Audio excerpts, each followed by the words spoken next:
Several things. First, congratulations to Cam Newton on his Jersey retirement. I think that's incredible for him, his family, and all that he did for this program. And I got to visit with him last week and kind of knew that it was coming and got to celebrate that with him some. So we were very proud of that and obviously very deserving. And obviously, Bo Jackson also being celebrated during the Iron Bowl for the 40th anniversary of his Heisman Trophy winning season. So we also had a 3.0 GPA this past semester. I'm really proud of that. A lot of thanks goes to our academic support staff. Really good. From Friday's scrimmage, thought we needed to, we've got to cage the quarterback better. We're getting a good. We're affecting the quarterback, at least in against us. We are, but we got to cage him once he's out of there, or that can create explosive plays. I think both Jackson, Deuce, and Ashton, all three, are really good at keeping their eyes up when those things happen, and created some explosive plays that really, you would hope are not explosive plays. So we had a period on that today where it was just a team pass, and hadn't got to watch it yet. But we were kind of. This is a weird kind of week because we're simulating next week, which today's a Tuesday, and we have class at 11 o'clock on Monday, so it was tight, and so I hadn't had a chance to watch the film. But I thought defensively in the scrimmage they did really well. Tackled well again, guarded well, just gave up a few too many explosive plays, and offensively, good thing, zero turnovers, which was nice. We had some really solid, good, dirty runs that keep us ahead of the chains. Through the RPO game well, but the drop back game still needs some improving for sure. But definitely thought we took a step forward in those areas.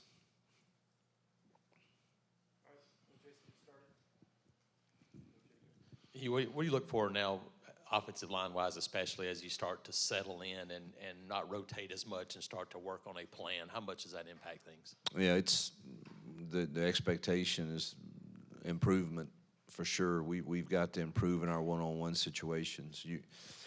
It's impossible for you not to have some one-on-ones in pass pro, and I think we've got to strain harder.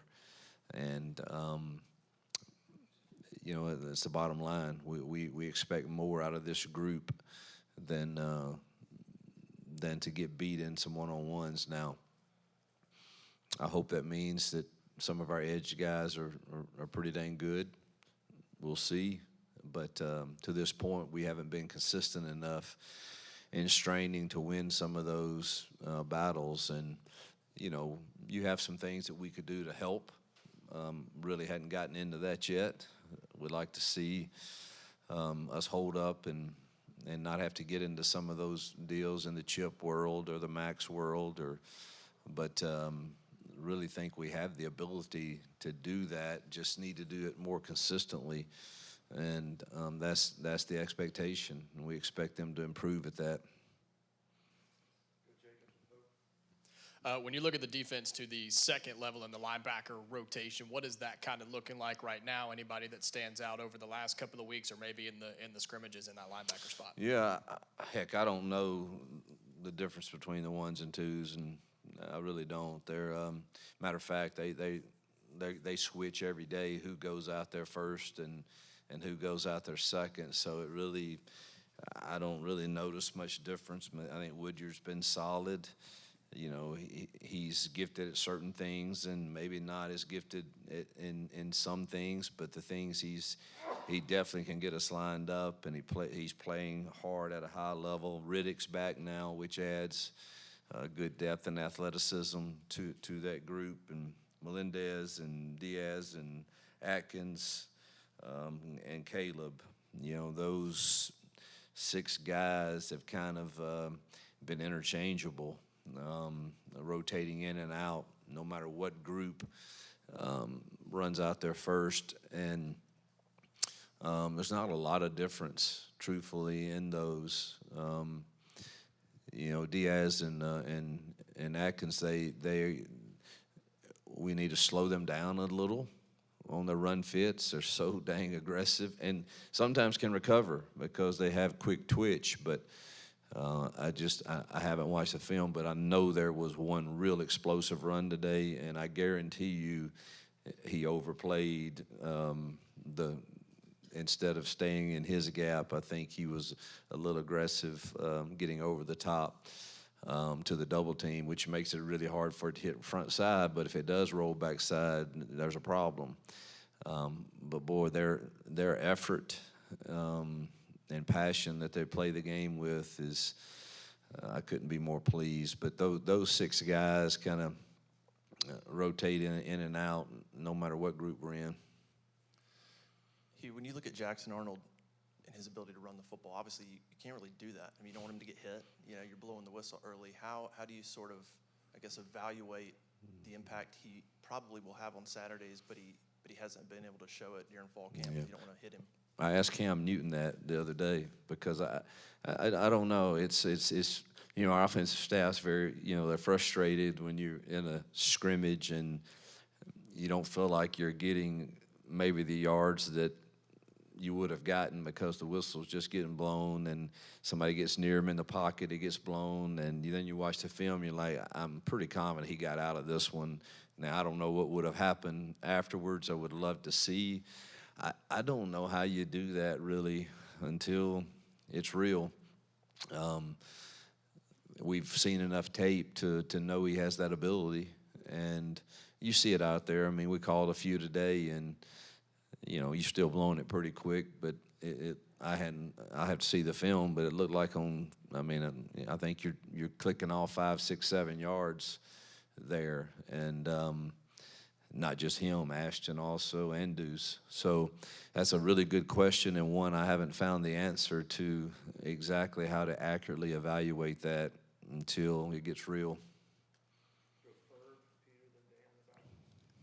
Hugh, you were saying the offense made some explosive plays in the scrimmage on Friday.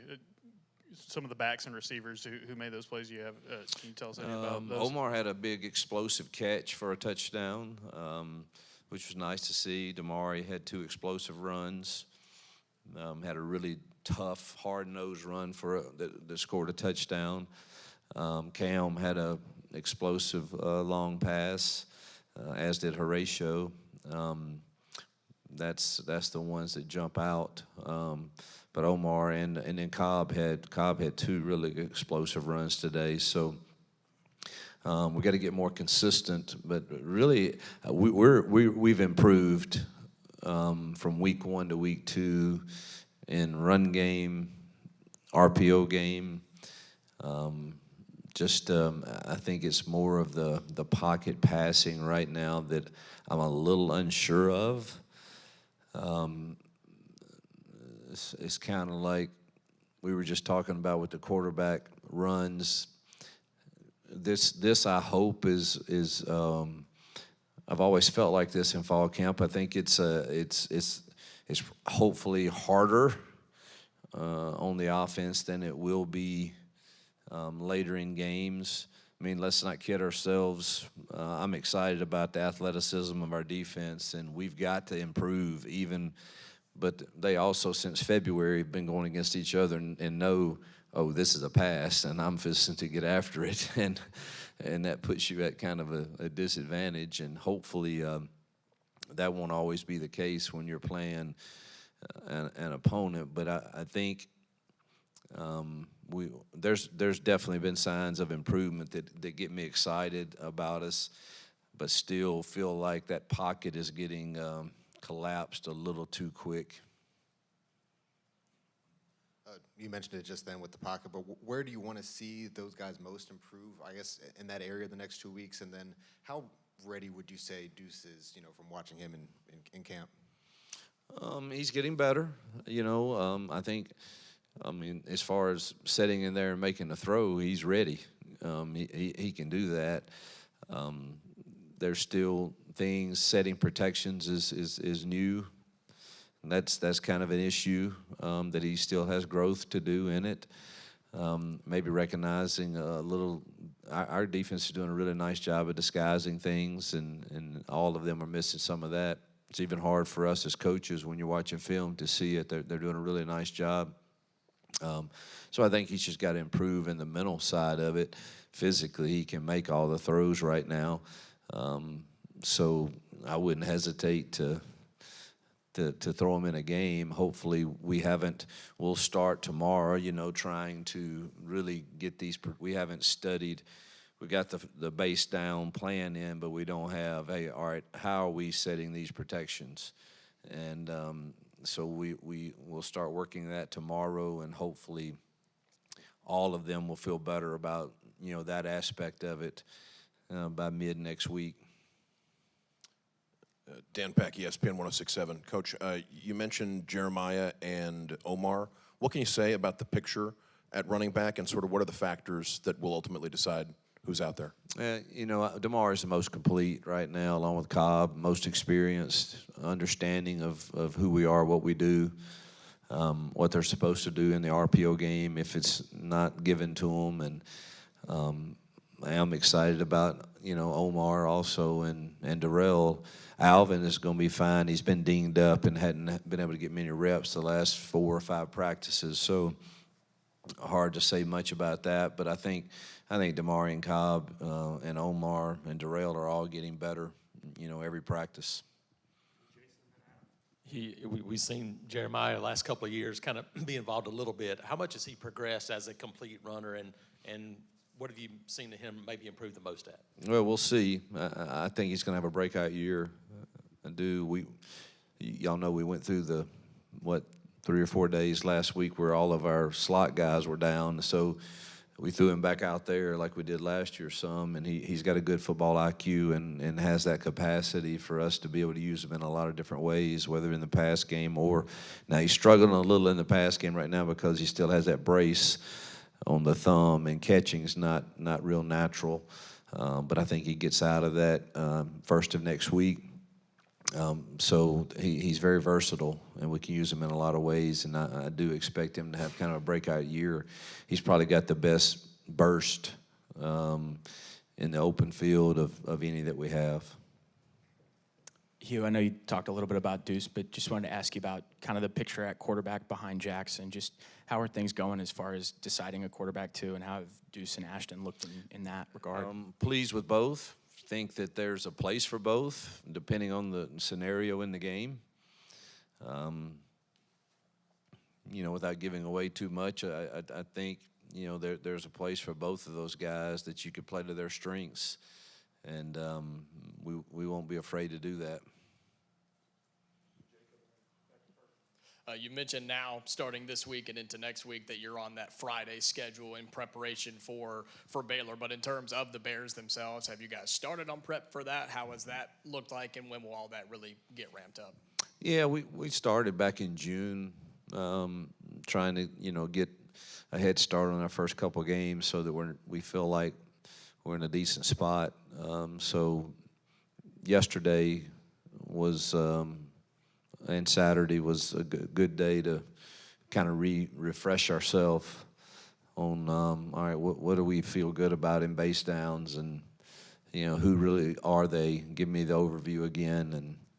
And so, yeah, we're mixing it in. We're still going good on good, so it's not like we haven't broken up and gone, scout teams yet. Today we did one period of offense-defensive choice where we tell them what we want, and they make it look as close as they can, and then they do the same for 10 plays. So, but I think right now keeping the speed of the game up is important, and the physicality of it. And so we serviced each other, and we'll do that again tomorrow, and then we'll start kind of really, all right, let's get us now a true scout period, a day headed into the weekend. Hugh, you talked throughout the summer at the beginning of camp. You want handful of defensive tackles be able to play 10, 15 snaps and buy into that throughout camp. How have you seen those guys buy into it, and just how do you feel about the depth and the rotation you guys got there right now? I'll have to keep preaching it because I know kids, and I know that they read and they listen, and just, man, I'm hopeful. And DJ and his staff have done a really nice job to this point of, man, getting those guys to buy into their strength in numbers. And I've never had an NFL scout, not one, ever asked me how many snaps somebody played.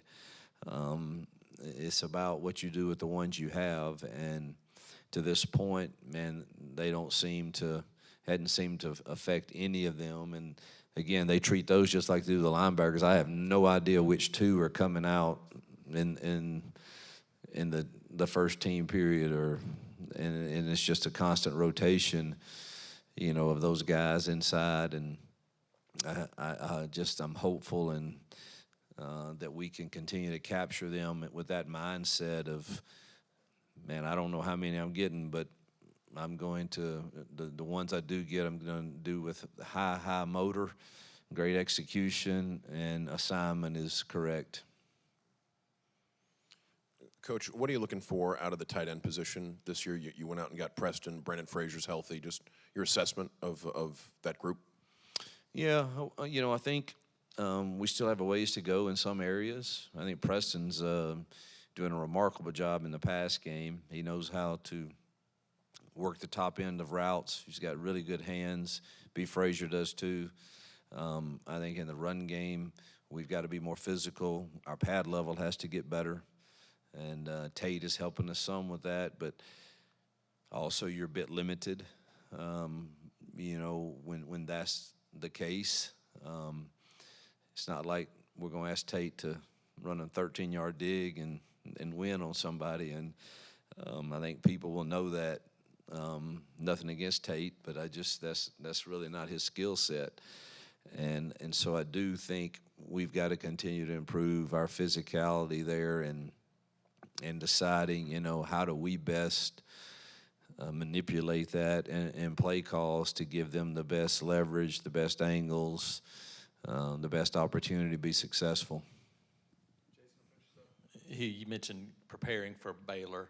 Early season prep is always tough, but how much tougher is it now in this transfer world where maybe you don't know as much personnel? Do you have to lean more on coaches and past than you do maybe in years past? Yeah, that was the question I asked yesterday, is just kind of give me the intel on their additions, they have a lot of returning, and they finished their season really strong, and most have them picked to do well in their conference, if not play for the championship in it. So, plus the additions. And so we've done our research on what the additions are. You're not quite sure exactly how they fit into their depth chart right now with the number of returners that they have, but I'm certain it added value to them in some ways. So, but really, we're not going to change a whole lot offensively from what we've done in the past, and I doubt Dave's going to change a whole lot of what it's been really good to him, and he knows what he's doing on the defensive side, and their OC's been around a long time, and he may have a wrinkle here or a wrinkle there, but most of us are going to do what we do, and then we'll have to figure out if you get in the game and you're like, oh gosh, these two guys here, they're war daddies, and we're having a problem, then you've got to make adjustments. But I don't know that you start doing that right now until you kind of plan for who you think they are schematically. All right. Thank you, Coach. Yep.